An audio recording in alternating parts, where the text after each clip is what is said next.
mysterious, unique. Islands are worlds of their own, places apart where life has evolved differently. But in our modern interconnected world, islands are also part of a global community that is changing, for better or worse. In this series, we're exploring the lives of islanders. We're discovering that no matter how distant they are from the mainland, how distinctive their histories, or how proud they are of their independence, islands can't separate their futures from the fate of humanity as a whole. In so many ways, these shores are the front line of global change. What happens here matters to us all.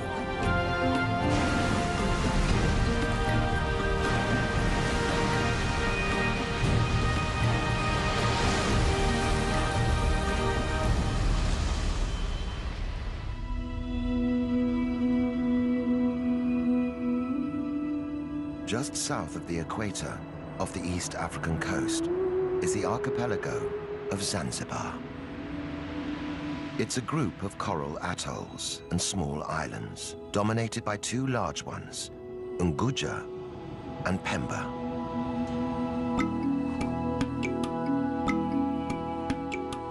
Today, Zanzibar is home to 1 million Swahili people.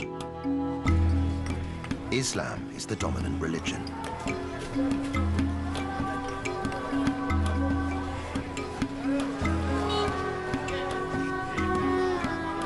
But over the centuries, these islands have known many cultures and customs.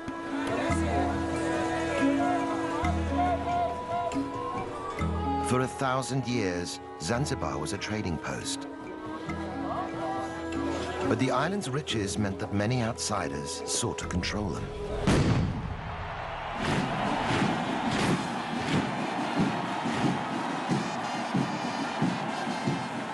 For hundreds of years, Zanzibaris have had to march to the beat of someone else's drum. Each new occupying force left its mark on the islands and their people.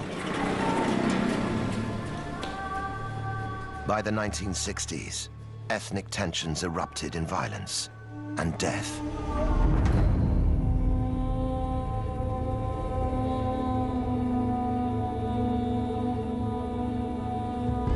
The aftermath, extreme poverty and ill health.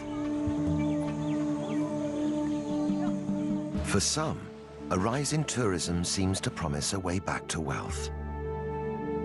In reality, most of the tourist dollars stay within the gates of luxury, all-inclusive enclaves.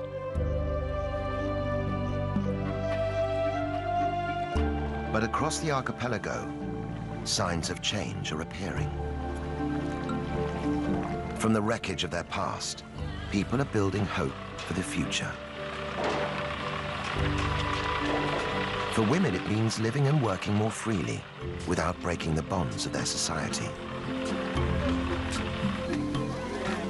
For men, it means finding a balance between tradition and reform.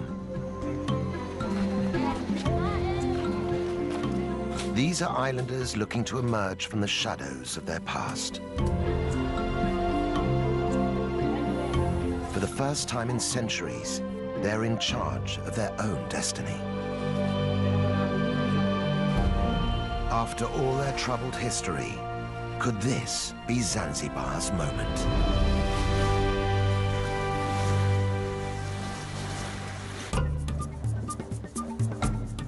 Zanzibar City in western Unguja is the archipelago's capital. It's home to 200,000 people. Their modern lives play out against a backdrop colored by rich layers of history. New trade sits alongside the old crafts.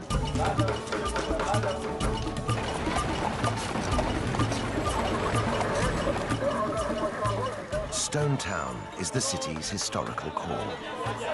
Once it was the vibrant capital of an Arab trading empire, but today only traces of its wealth remain.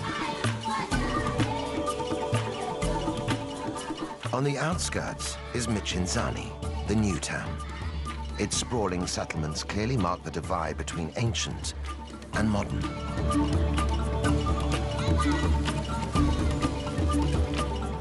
One resident who represents Zanzibar city's past and present is B. Kadude. In traditional Islamic Zanzibar, B has been an icon for many, always walking her own path, never quite living by the rules.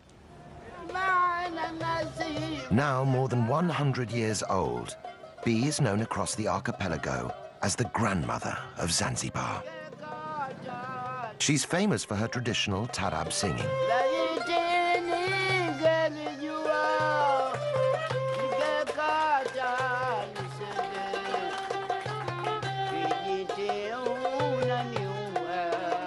Despite her age, B still performs regularly. The fusion of Arabic rhythms and Swahili poetry is a reminder of Zanzibar's exotic history.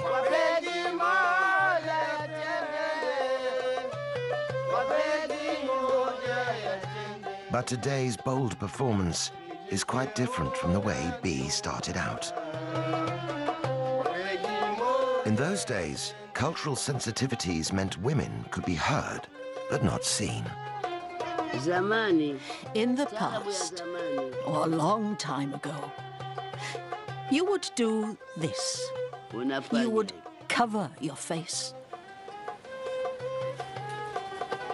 Now we don't do this.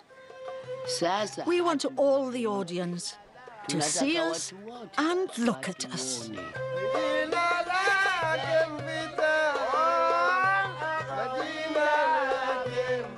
Those early concerts were much more than just entertainment. The songs were a means of social commentary. In the song Kijiti, B sings of a miscarriage of justice and the murder of a pregnant woman.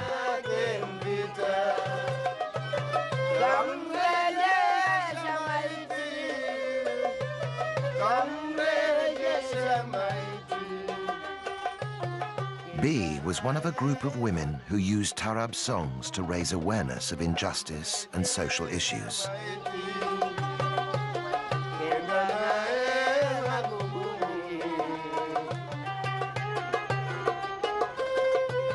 A century after Kijiti was written, women in Zanzibar still don't have the same rights as men. They're expected to obey their husbands and fathers. In public, they're supposed to cover up and behave discreetly. But on special occasions and behind closed doors, everything changes. Led by B, the group are preparing for an intense, women-only rite of passage.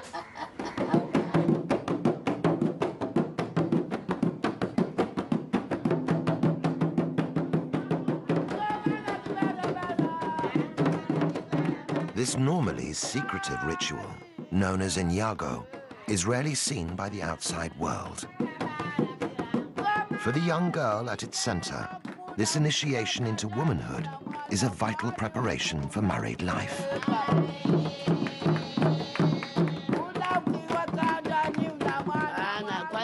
First, we scrub her and teach her how to behave, how to make her husband's bed, how to treat him well and bathe him. This is her role as a wife.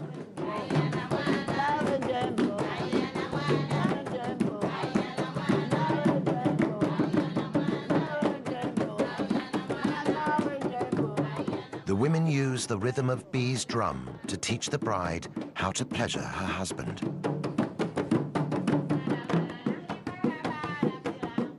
The fun and excitement is intoxicating. But Inyago also has a serious side. Girls are taught how to handle difficult husbands, how to stand firm through the trials of married life.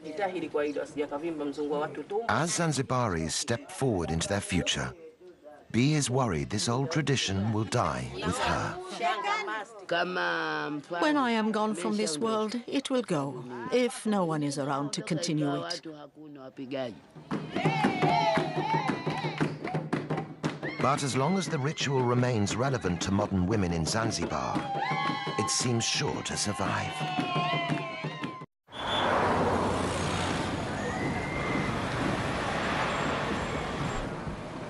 Today is January the 12th.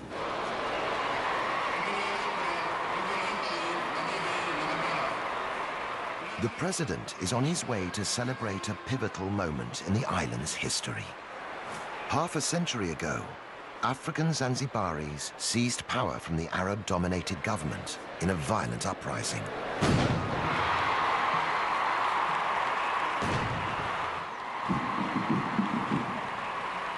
For thousands of spectators, this is a chance to see their armed forces in full display.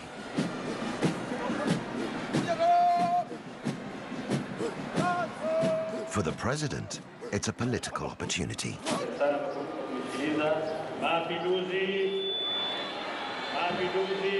But the route to these Revolution Day festivities began over 300 years ago.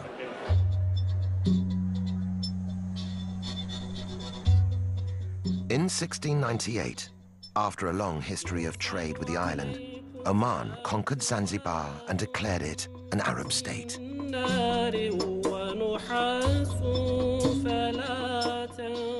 Under Omani rule, the archipelago grew into a powerful commercial hub.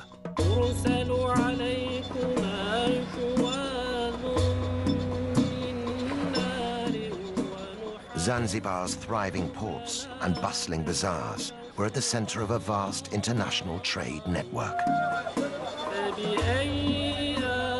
The Arabs grew rich and powerful off the profits of one commodity in particular: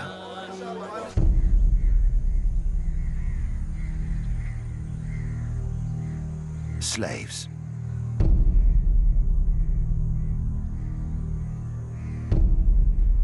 With Islam forbidding the enslavement of other Muslims, it was the Africans who were captured and sold as slave labor.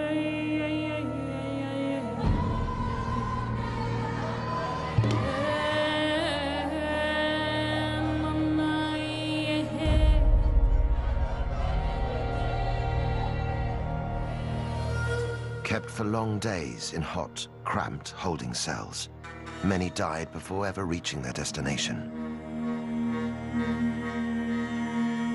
Around the world, the clamor for abolition grew, but the island slave trade continued to flourish throughout the 1800s. At its height, 15,000 slaves a year were imported into Zanzibar.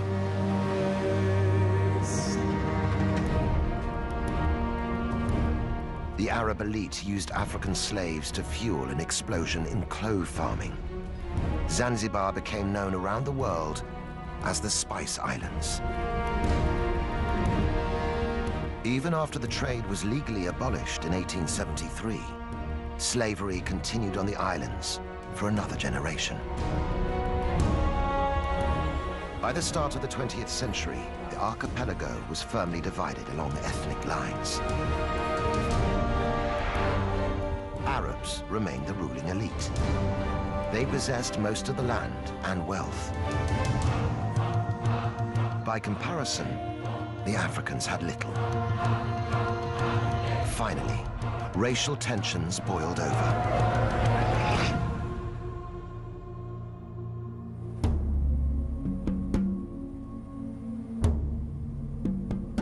On the 12th of January 1964, the African population turned against the Arabs in the government.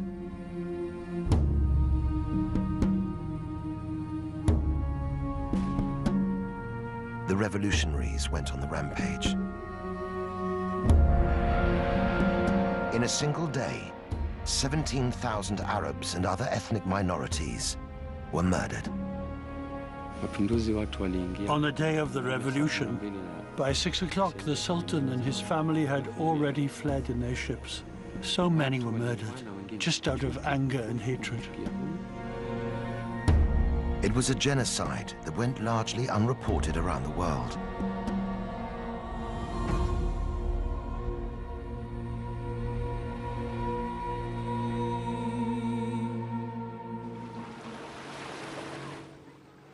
After the horror, many of the surviving Arabs fled the island.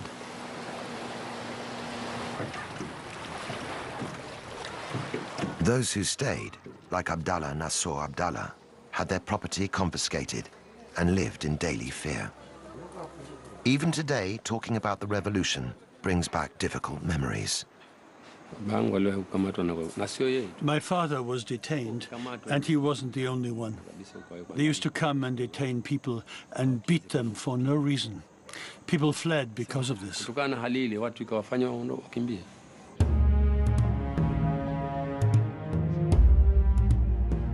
Isolated and without its traditional leadership, Zanzibar sought stability by uniting with Tanganyika on the African mainland to become the Republic of Tanzania.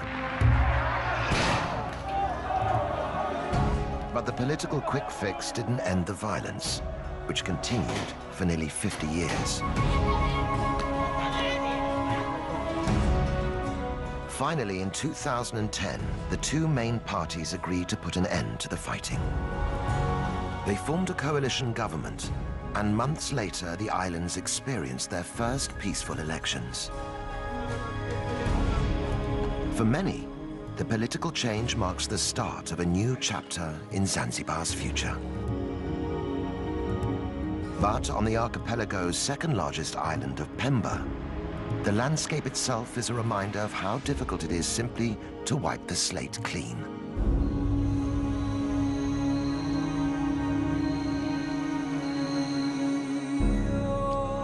For clove farmer Abdallah, the 1964 uprising caused a sharp decline in the island's spice industry. Until then, most of Pemba Island was owned by Arabs, who used its fertile farmland to become the world's leading producer of cloves. Widely used in cooking and perfumes, the dried flower buds allowed Zanzibar's economy to flourish. After the revolution, Arab land was seized and redistributed to African islanders. But many of the new tenants neglected the farms. Thousands of Pemba's clove trees withered and died.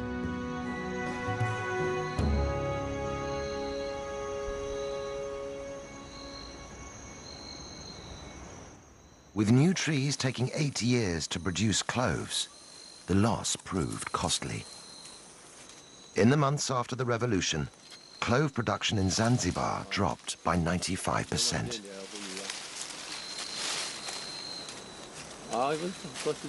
Today, Abdallah is struggling to make a decent living from his trees. These are the cloves. This is how we harvest them, and this is how we separate them. But even a good harvest doesn't guarantee good profits. We are forced to sell our cloves to the government. We don't have any other choice. We can't sell to outsiders.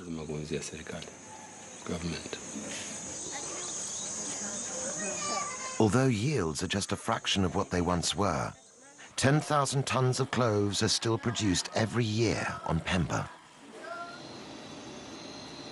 The problem is that the price is so low, it doesn't meet our needs.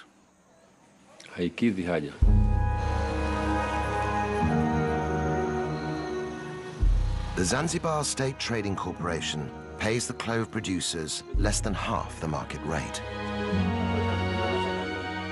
The low price makes it a real struggle for Abdallah to make ends meet for his family. For other, less scrupulous farmers, it means turning to the black market. I've never smuggled myself, so I don't know the price. But other people are smuggling cloves to Kenya across the ocean.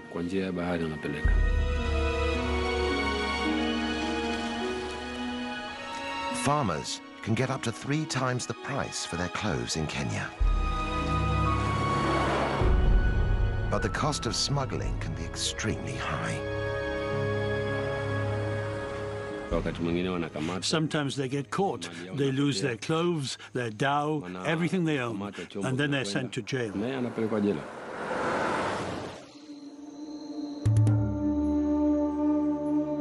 Once key to Zanzibar's wealth, now the clove industry is struggling to survive. All the same, for farmers like Abdallah, the new politics offer the prospect of a brighter future. It seems like a new beginning here. The coalition government are trying to build a new Zanzibar. So not just for me, but for many people, things will get better, God willing.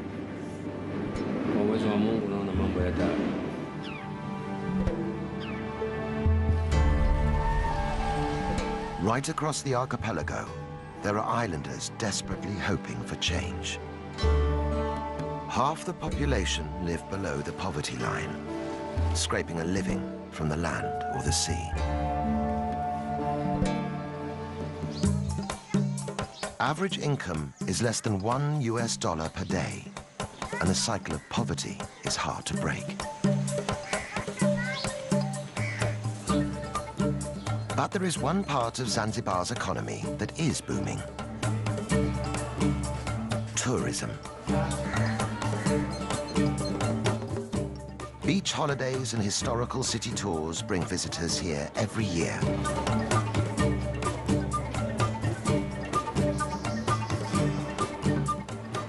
The rapid growth of tourism is bringing new jobs and opportunities.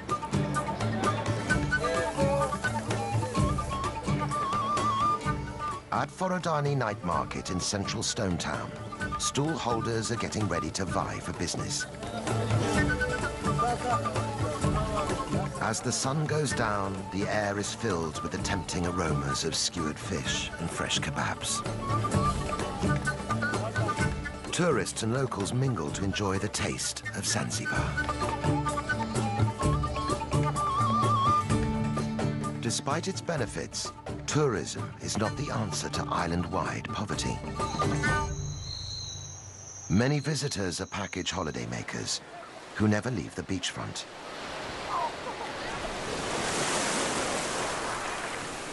Very little of the money spent inside the big resorts ever reaches local Zanzibaris.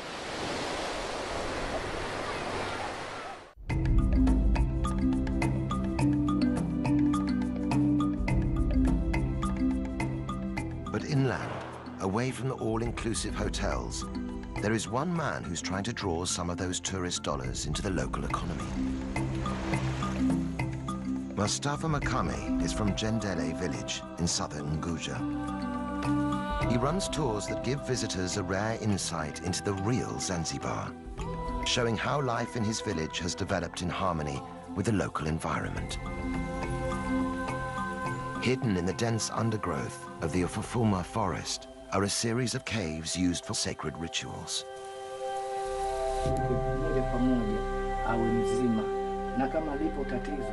Mustafa thinks they could be the key to attracting visitors. Tourists can have the chance to meet the witch doctor and see how he works.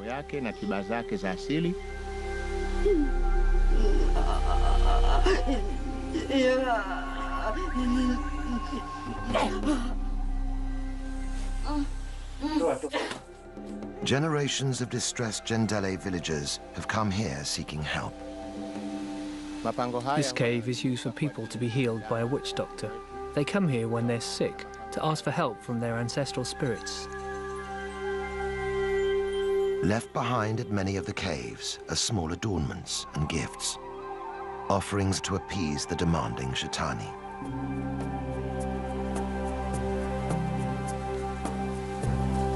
And the ancestral spirits aren't the only residents of the forest.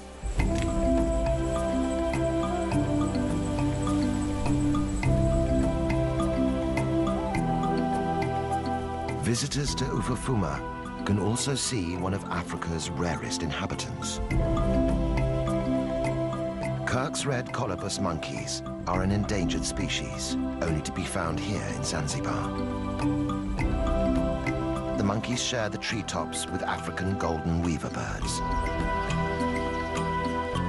Home to exotic wildlife and unique human traditions, Ufafuma could be a huge draw for tourists who are looking for more than just sun and sand.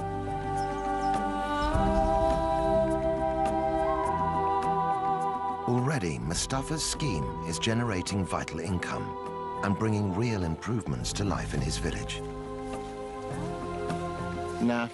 We use the money raised from tourism to support our community as much as we can. For example, we've helped provide electricity for Jendele village.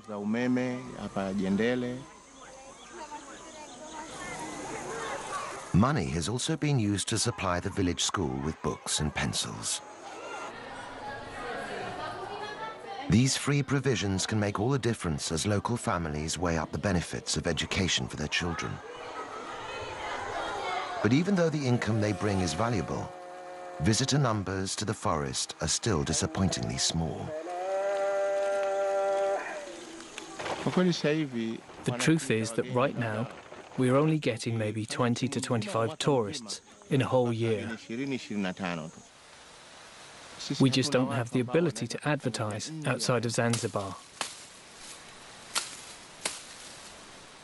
To really get his tours off the ground, Mustafa needs the support of the major players in Zanzibar's tourism industry. We would like the big hoteliers to send us guests, and in turn our community will become well known in our country. One day, we hope, we'll get many more tourists to come.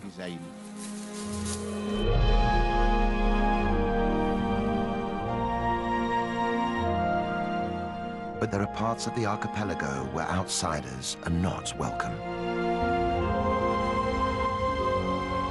Just 2 kilometers off the coast of Unguja is an island which has turned its face away from the world.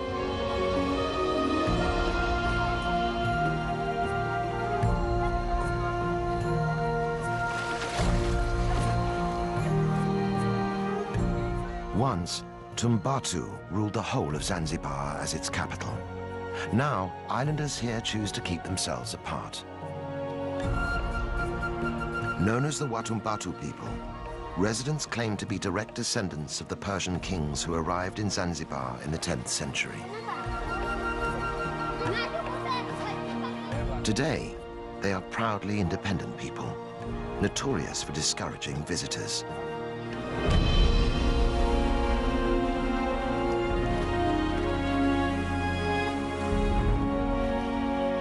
For Suleiman Mohammed Haji, being a native of Tumbatu defines his way of life. Every day, he goes out in his Ngalawa, or Swahili canoe, to fish for a living. Suleiman attributes his sailing skills to his distant ancestors who arrived in great dhows from the Middle East. Tumbatu Islanders still have a reputation as the finest sailors on the East African coast. But Suleiman's Ngalawa is too small to sail in deep waters, and in the heavily fished areas around Tumbatu, even the best sailing skills don't guarantee a good catch.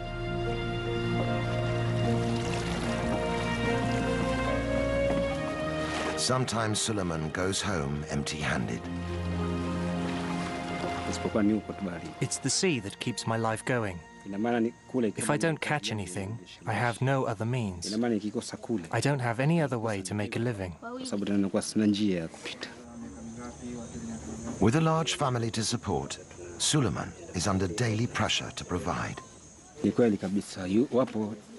I have 3 wives. These days, my first and eldest wife helps on the farmland. My second and third wives are doing the housework. They also look after the young children. And Suleiman's situation isn't unusual. Jongoe is one of the island's 2 villages and home to 4,000 people. Islanders live from hand to mouth. There's no paid employment. Life is tough, but villagers are united by a deep pride in their culture and history. At the heart of their island legacy is faith.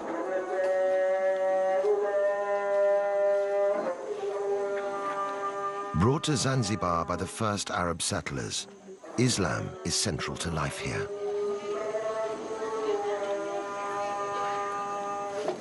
Watumbatu people are devout Muslims. Following Islamic practice, they purify themselves before praying 5 times a day.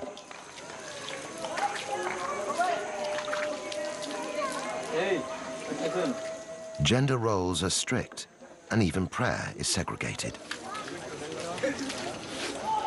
While men attend the mosque, women must worship in private.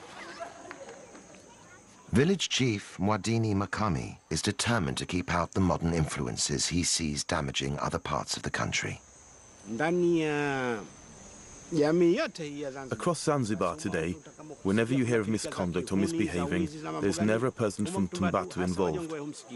This is because we are following our religion and culture. As chief, Mwadini believes it's his responsibility to protect Tumbatu's cultural integrity. For him, the key to doing that is to discourage tourism.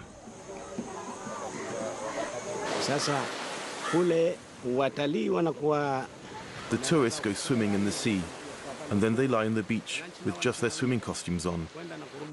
Eventually, you see the villagers mimicking their behavior, and that's why I'm afraid of tourism. But while the cultural cost of tourism may be high, the price of keeping it out could be even greater. Tumbatu is one of the poorest regions in the whole of Zanzibar. Islanders only have access to the most basic healthcare. At the run-down local hospital, treatment is limited to paracetamol.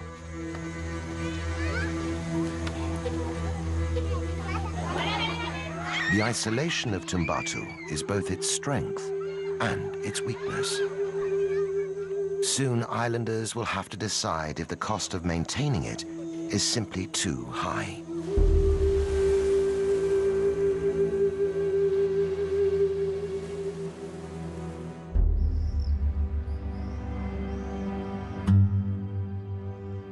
Even in the archipelago's capital, there are no guarantees of good health.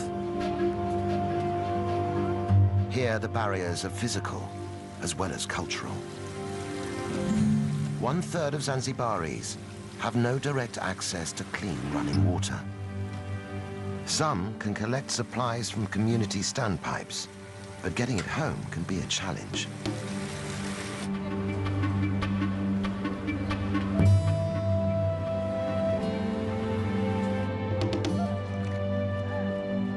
Poor sanitation is another major problem.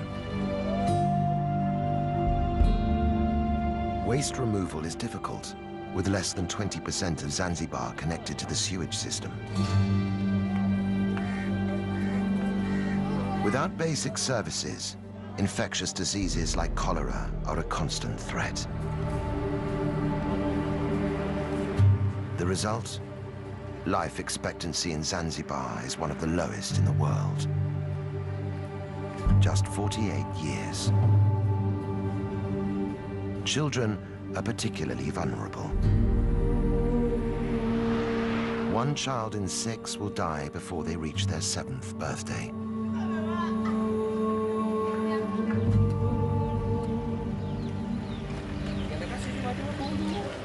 In the southeastern corner of Unguja, a small team of people is trying to improve the odds for Zanzibar's children. Makunduchi is one of only 3 hospitals on the whole island. But it boasts a brand new clinic for mothers and babies, and already it's saving lives. For hospital manager Zainab Othman, the challenges in providing better health care are daunting. The government's trying to build new hospital facilities all over Zanzibar, but the problem is the lack of skilled staff.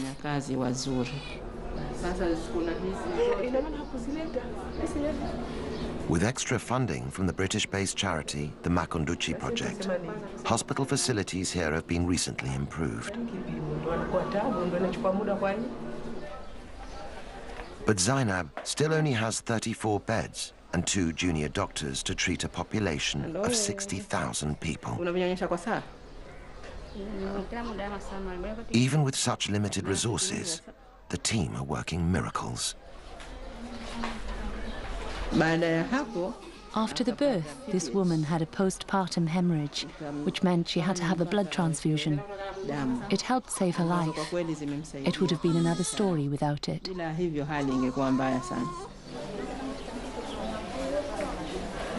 As a mother of 3 and a trained midwife, Zainab is passionate about getting modern medical support for pregnant women.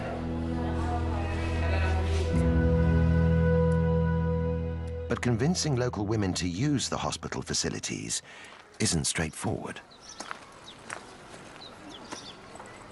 For most pregnant mothers, the first point of contact is their village's traditional birth attendant.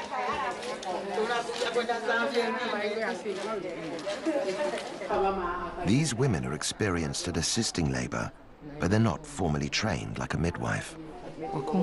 Traditional birth attendants are very important in our communities, and we must work hand in hand with them. We can help improve their skills and their knowledge so they can work more effectively and give safe advice.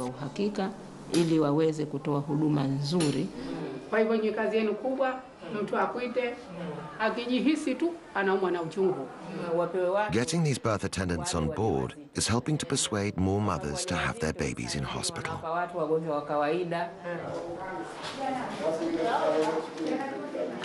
But it's not only the traditional birth attendants that Zainab must work alongside.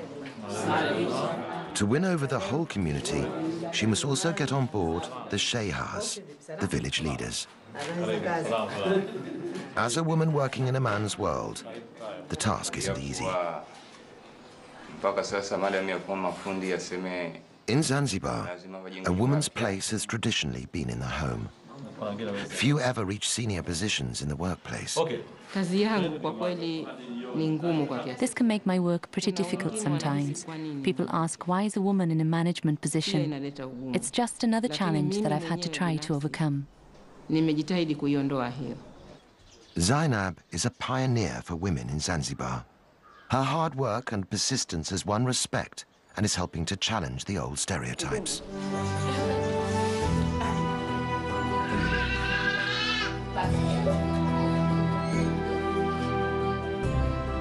It is these small-scale changes in attitudes and public services that are marking the birth of a new era for Zanzibar. Up and down the country, there are other signs of change.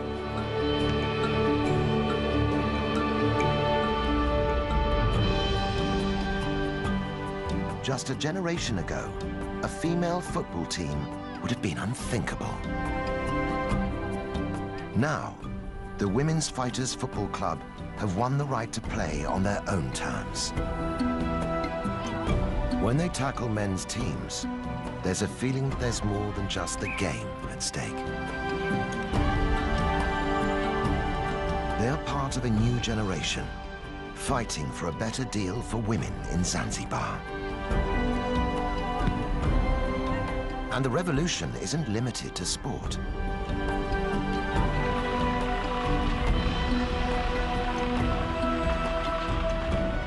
In the streets of Stone Town, female building crews have begun patching up the crumbling houses.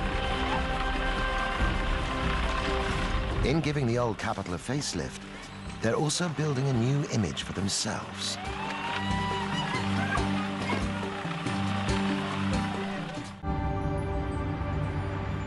In the seaside village of Kidoti, in northern Unguja, women don't work just to prove a point. They have to work just to survive. I have 8 children. Their father died, and they have only me left. Fatuma Mashenga is one of a growing number of islanders who work the beach farming seaweed. We're a group of women who all farm together. It's hard work. Sometimes when we go to harvest the seaweed, the ocean steals it. This makes it even harder on us.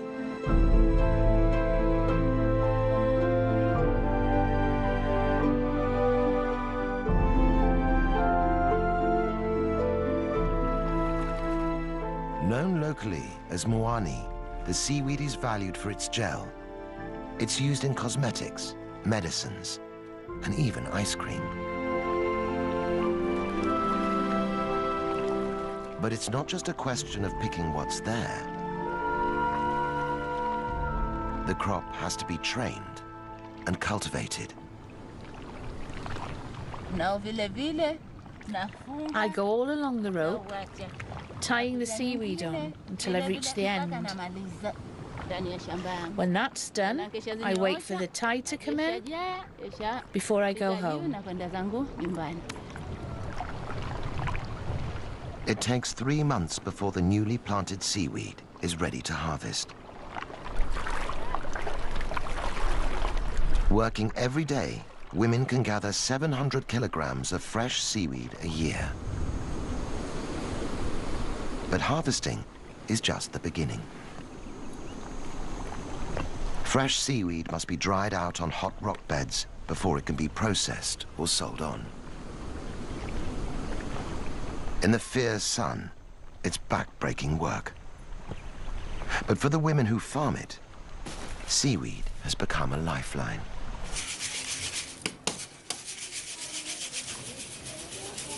As a widow, Fatuma's income is the only means she has to sustain her family.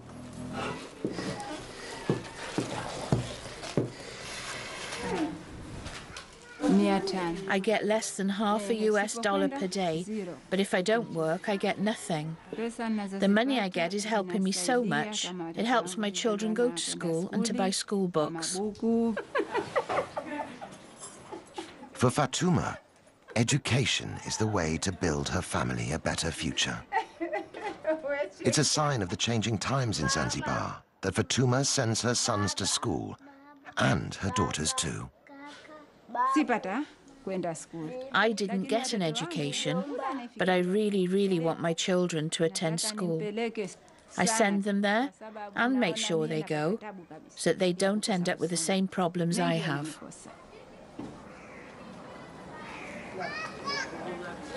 The profits are small, but Fatuma and her friends feel empowered by the money they're making.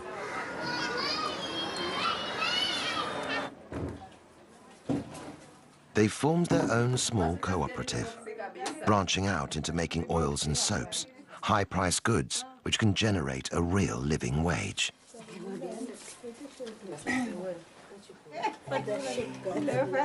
As traditional exports decline, it is women like Fatuma who are building the foundations of a new economy for Zanzibar. And with it, they're revolutionizing their place in society.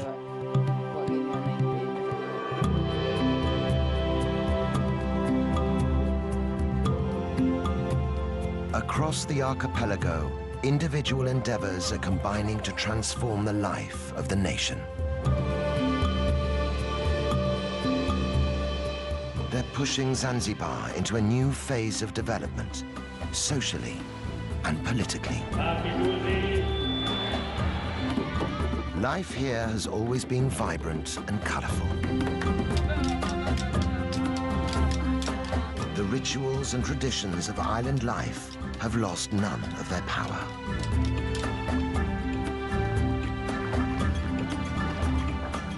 And now, there is a brighter future to imagine and reach for.